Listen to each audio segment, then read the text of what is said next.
So starting off with permutations and combinations, so chapter 1. So the first thing we need to know is the notation of n. So n, a, so we usually use p of a as the probability. N of a means the number of ways of making a choice about event a. So starting off nice and easy. So a new math challenge is launched with 10 questions in section A, 5 questions in section B, and 3 in section C. Calculate how many different ways there are to choose a question. If first you must choose one question from each section. So I'm going to label this, say, question 1. So here I'm looking at n of A and B and C. Okay. From our AND rules, we know that we are multiplying. So if I have n of A and B, that just means n of A times by n of B. So this is going to be the number in A. So the number in A is 10, the number in B is 5, and the number in C is 3. So I have 150 different ways of choosing if I have to choose one question from each section. Okay. For question 2, a question from either section B or C. So that's going to be N, B or C. We should also know from our Venn diagrams and such, if I've got N of A or B and they are mutually exclusive, so there's no intersection, that's just N of A plus N of B. So N of B or C is just going to be the number in B. The number in B is 5 plus the number in C, which is 3, so I get a total of 8. And the final one, a question from section A or B and a question from C. So if I'm writing this in the same notation, that's going to be the number in A or B and C, like so. So I need to do the A or B added together, so that's 10 plus 5, and then multiply it by the C, so times by 3, so that gives me 45. Okay, nice and straightforward. Just 2 more quick examples. So this first one, a password can be made consisting of 3 letters followed by 3 numbers. The first 3 letters are selected using each of the letters A, T and Z once. The numbers are selected from 0, 1 and 2 using each of the numbers once. What is the probability of someone guessing the password? So in this case, I've got, so the first 3 letters is going to be, so I've got 3 options for my first letter, yeah, A, T or Z. Then I've picked one, so now I've only got 2 choices for my next one, and then only 1 choice for my last one, so that's going to be 6. And for the 3 numbers,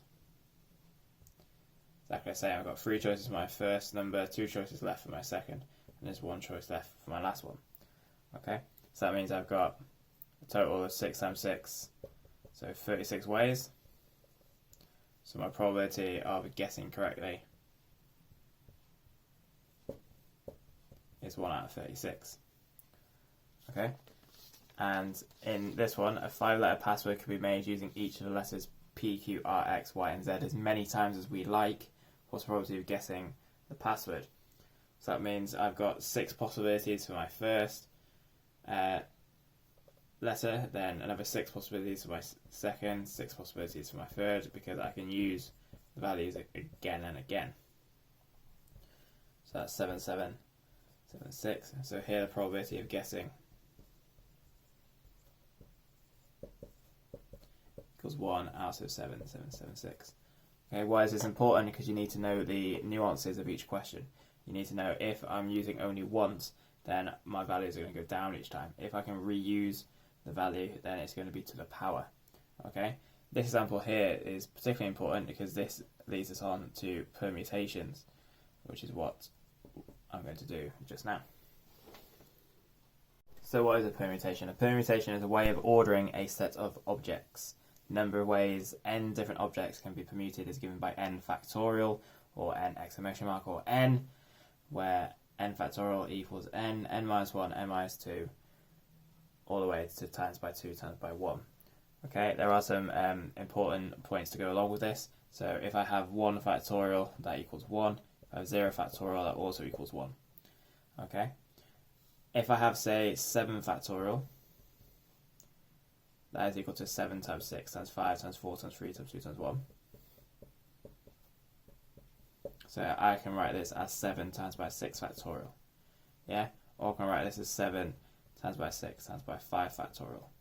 Okay? Why is this important? Because that means that I can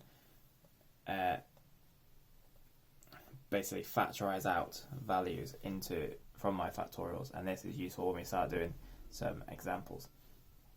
There are lots of proofs as to why 0 factorial equals 1. Yeah, it may not be intuitive to do so, but I do say that it's worth checking out the proofs for yourself because there's so many different varied ones. Okay, going into just some 2 quick examples. So a DJ has 12 tracks to play during an hour program. She has unfortunately forgotten to bring the playlist giving the order of the tracks. She decides to play them in a random order, playing each once. What's the probability she plays the track in the correct playlist order? Okay, so the number of possible orders is I've got 12 for my first track, then 11 for my second, 10, etc. So this is just 12 factorial. Yeah, I've got 12 factorial possibilities of the permutations. So that means the probability there's going to be in the correct order is going to be 1 over 12 factorial. Okay, which is quite a big number. It's 1 over 4, 7, 9, 0, 0, 1, 6, 0, 0. So quite a small probability of getting it correct. Second example here, so a 10-digit number is formed by using each of the 10 digits exactly once. How many such numbers are odd? Okay, lots of ways of doing this. You could think, if I'm looking for an odd number, it doesn't matter what comes before it as long as the last number here is odd. Okay, so that means I need to fix this last value. So that means this has got 5 possibilities for my last number, and then the rest can have whatever. So that's going to be the 9 possibilities left over, because I'm only using the digits once. So I've got 9 factorial for the rest. Okay, so I've got 9 factorial times by 5, which equals 1,014,400. Okay. Another way you could have done this is I could just do 10 factorial divided by 2. Yeah, because 10 factorial is the total amount of possibilities, and we know half of those are going to be even and half of them are going to be odd, so I can just do 10 factorial divided by 2 and it gives me the same number. So the important thing with these questions is there are sometimes more than one way of doing it.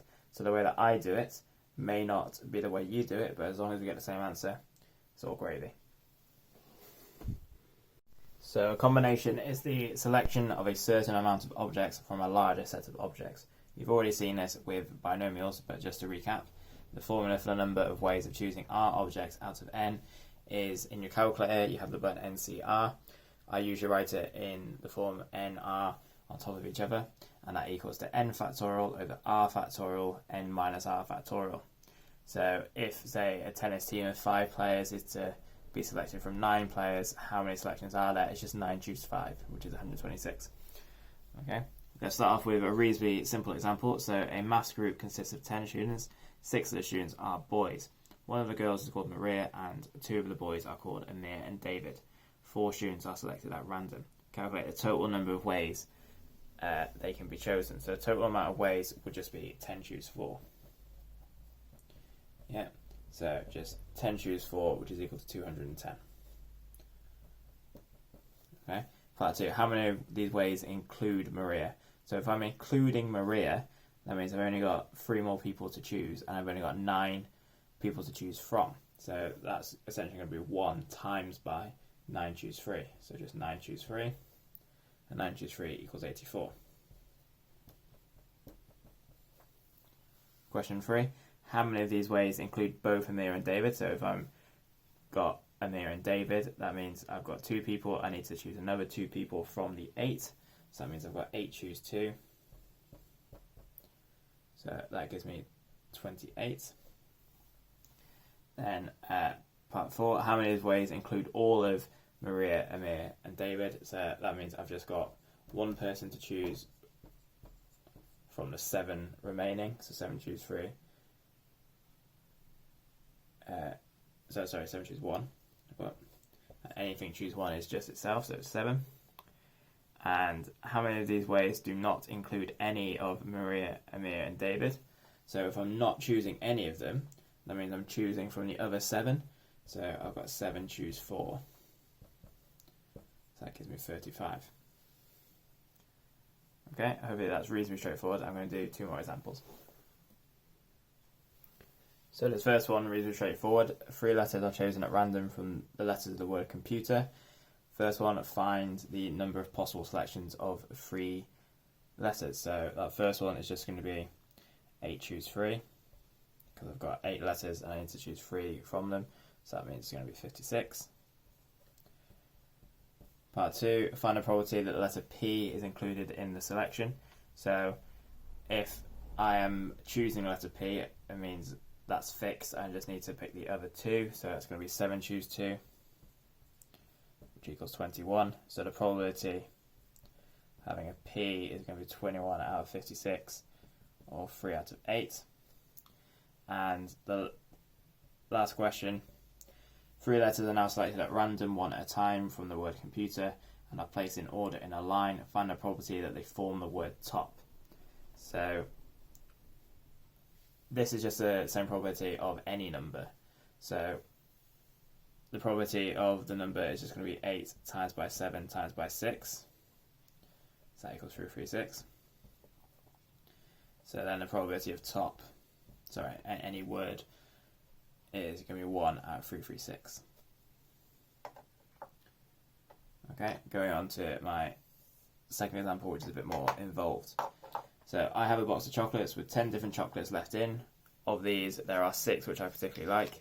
However, I intend to offer my 3 friends 1 chocolate each before I eat the rest, which is very unlike me. How many different selections of chocolates can I be left with after my friends have chosen? So my total possibilities is just going to be 10 choose 7, because I've got 10 chocolates. I'm giving away 3, so that means I've got 7 left for me. So 10 choose 7, so that is equal to 120. Okay. Second question, show that 36 of the selections leave me with exactly 5 chocolates, which I particularly like. So I need 5 chocolates from the 6 that I like. So 5 chocks out of 6 I like. So those are the caramels, the whispers, the twirls, etc. So that's 6 choose 5, which is equal to 6. And then to make the 7, I need 2 chocks out of the 4 I don't like. So that is going to be 4 choose 2, which again equals 6. So therefore I've got 6 times 6. So I've got 36 ways, as expected. Next question, how many selections leave me with all 6 of the chocolates that I particularly like? So if I'm left with all 6 of the chocolates I particularly like, that means I've got 6 choose 6 times by 4 choose 1. So that means I get all the chocolates I like plus 1 I don't like. So that's just going to give me 4, because that's 1 and that's 4. Part 2, exactly 4 of the chocolates that I particularly like. So that's going to be 6 choose 4 times by 4 choose 3, because again I need to make up the 7, so that gives me 60. And part 3, exactly 3 of the chocolates I particularly like, so that's going to be 6 choose 3 times by 4 choose 4, which is equal to 20. Okay, and the final question here, assuming that my friends choose at random, what is the most likely outcome and what is the probability of that outcome? So the most likely outcome is this 60. Yeah, because here I've got all my possibilities. So I've got all 6 that I like, 5 that I like, 4 that I like, 3 that I like. I can't have just 2 that I like, because that won't give me a total of 7, because there's only 4 that I don't like. So the most likely outcome is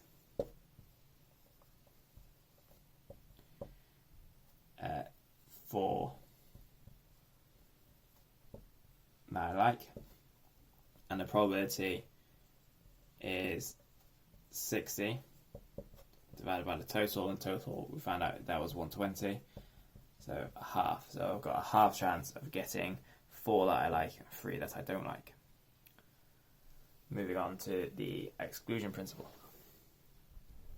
So the exclusion principle is something you've been doing anyway. We've just formalized it with a proper name.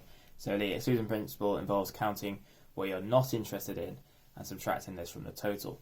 So a standard question: how many 6-digit codes using each of the digits 1 to 6 exactly once do not end in 15? So what I work out is the ones which do end in 15 and take it away from the total. So the total here is going to be 6 factorial, not 6 to the power of 5, because I'm only, 6 to the power of 6, because I'm only using the values once. So 6 factorial is equal to 720. So the ones which do end in 15, so end in 15 here, so these are fixed. That means I can just permute these ones, so that's going to be 4 factorial there for the rest of them. So that means that the amount is going to be 720, take away these ones which do end in 15. So take away 4 factorial, which equals 696. Okay, the vast majority of the time it's a lot easier working out what you don't want and taking it away. It just works out like that. So sometimes we have occasions where we want to choose a number of objects from a bigger group, but the order that they are chosen matters. So if there's any question where it involves an order, you need to use a permutation rather than a combination. So to do this, what we do is we first choose from the larger group. So we essentially do NCR, and then we permute those chosen objects. So then we do R times by R factorial. Okay, so if I think of the formula for NCR, so that's N factorial over R factorial, N minus R factorial, and then I'm times in by R factorial. These two go away, and I end up with this formula here. So the number of permutations of a subset of size R from a set of size N, we say NPR equals N factorial over N minus R factorial. Or what you're probably going to do is just use your calculator to work out the value. So I'm just going to do 2 quick examples, and then we're going to get into more involved questions. So the first example here, 10 students have appeared in a test in which the top 3 get a prize. How many possible ways are there to get the prize winners? So that's just going to be 10p3. Yeah? So that's just 10p3, which when you put into a calculator is equal to 720. Okay? It's just 10p3 because I've got 10 possibilities for my first winner times by 9 possibilities for my second winner times by 8 possibilities for my third winner. So gold, silver, bronze. Okay? And this just comes from me doing 10 factorial over 7 factorial, which is 10 minus 3 factorial, because that's just going to have 10 times 9 times 8, so 7 times 6, etc., over 7 times 6 times, etc. So these just cancel out. I'm just left with 10 times 9 times 8. So I just get 720 for my first one. This second example here, a zip code contains 5 digits. How many different zip codes can be made with the digits 0 to 9 if no digit is used more than once and the first digit is not 0? So that means my first position has got 9 possibilities because I can't have 0. And then my other 4 positions is going to be 9p4 because the order matters, because I'm not just simply choosing them, I'm then arranging them so that they make different numbers. So this is just going to be 9 times by 9p4, which equals 27,216. Or if you want to think about it, I've got 9 choices for my first, then I've got another 9 choices for my second, then I've got 8 choices for my third, 7 choices for my fourth, and 6 choices for my fifth, which gives me the exact same answer. So there are multiple ways of doing these questions, as I have iterated many a time. But using the P button, so the permutation button, can save you a lot of time. Okay, if we have to keep objects together or separate, if we're keeping them together, we essentially treat them as one object, and then we do our permutations as normal. if we want to keep them separate, then we permute the remaining objects and then insert the separated objects into the gaps. This will make a lot more sense with this example. So, in how many ways can 5 boys and 4 girls be arranged on a bench if there are no restrictions? So, this first one, if there's no restrictions, that's just 9 factorial. Okay, as an aside, this is just 9p9 as well. Okay, so that's going to give me 3, 6, 2, 8, 8, 0. Now, this second question here, boys and girls alternate. So, if boys and girls alternate, it has to be boy, girl, boy, girl, boy, girl, boy, girl, boy. Yeah, it has to be in this configuration, because if I have a girl starting and then I'll have 2 boys next to each other. So here I've just got the boys, which I can then move around, so that's going to be 5 factorial, times by the girls, which I can move around, so that's going to be 4 factorial. So that is going to be equal to 2880. If the boys and girls are in separate groups, that means I can have all the boys together and all the girls together. And I can swap that around as well. So I can have all the girls together and then all the boys together. So that means I've got the 5 factorial, because if I treat this object as 1 and then permute everyone in it, that's 5 factorial. Same for the girls, that's 4 factorial. Then I need to times it by 2, because I can have boys and girls or girls and boys. So that gives me 5, 7, 60. And then for the fourth one, if Anne and Jim wish to stay together, so I'm going to treat Anne and Jim as one object. That means I've got 7 other objects. 1, 2, 3, 4, 5, 6, 7. So that means I've got 8 objects total. So I've got 8 factorial to permute that. And I can times that by 2, because I can have Anne and Jim like this, or I can have Jim and Anne like that and do the exact same. So I'm going to have 8 factorial times by 2, 80,640. Now I'm just going to introduce if we have objects which are the same, and then we're going to do loads of examples involving these restrictions. So if there are n objects with RA of type A, RB of type B, RC of type C, etc., then a number of permutations is n factorial over RA factorial, RB factorial, RC factorial. Okay. Essentially, we need to take into account the swapping of the same values. So if I've got, say, 2 A's and I swap them around, it's still the same permutation. So I need to divide by 2 factorial. Okay. So how many different arrangements of the word Parramatta, which is a town in Sydney, are there? So here I've got 10 letters, where there are 4 A's, 2 R's, and 2 T's. So that means my total would be 10 factorial, but I need to divide by the 4 A's, so 4 factorial, and the 2 R's and the 2 T's, because swapping them around doesn't change the arrangement. So that will give me 37800. Yeah, nice and straightforward. Let's ramp it up slightly.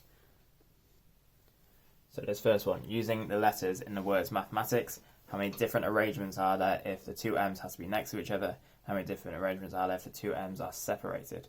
So it's always good to write down how many letters you've got. So I've got 11 letters and I've got 2 M's, 2 A's, and 2 T's. Okay, so if the 2 M's are next to each other, I can treat that as a single letter. So that means I've only got 10 letters, really, because those 2 M's make like a super M. Okay, so the first one, I, is going to be 10 factorial is now as my total, because I've changed this into like a super M. Okay, so super M like that. So that means that I've got the super M, 2 A's, 2 T's, and the other letters. So I've got 10 factorial, but I still need to divide by the 2 A's and the 2 T's. So 10 factorial over 2 factorial times 2 factorial, and that gives me 10 factorial over 4, 907,200. Okay, and then for the second example, how many different arrangements are there if the 2 M's are separated? Well, in this example, I've got the 2 M's together, So if I just do the total, take away the ones together, they'll be separated. Yeah. So the total is going to be 11 factorial over 2 factorial, 2 factorial, 2 factorial, because I've got 11 letters total, 2 M's, 2 A's, 2 T's. Take away this 907,200. Put that into my calculator, and I get 4082,400. Yeah, hopefully that's nice and straightforward. Now we go to the second one. In how many of the distinct permutations of the letters in the word Mississippi do the 4 I's not come together? So I'm just going to think of when they do come together and take away from the total.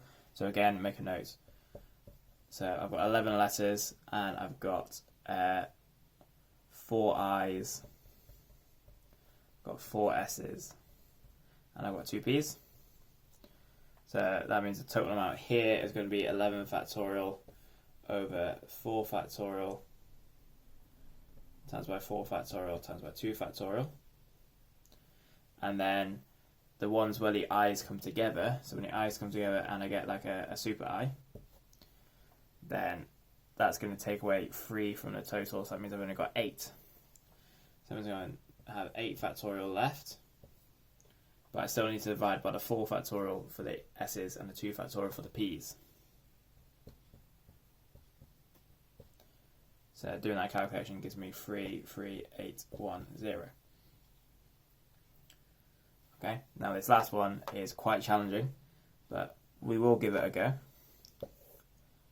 So in how many ways can the letters of the word permutations be arranged if there are always 4 letters between the P and the S? Okay, so first I'm going to permute the 4 letters between P and S. So there are 12 letters total, so take away the P and S, it gives me 10. So that means I've got 10 P4. Okay. Then I need to times that by 2 because I can swap the P and the S. And then I need to permute the placements of P to S. So in my block of 12, so I can move that 7 times. So that means I'm going to times that by 7 factorial, and I need to divide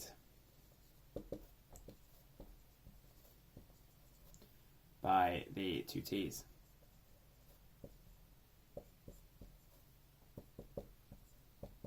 So that means my final calculation here is 10P4 times by 2 for swapping the P and the S, and times by 7 factorial for the permutations, and then dividing by the 2 factorial there.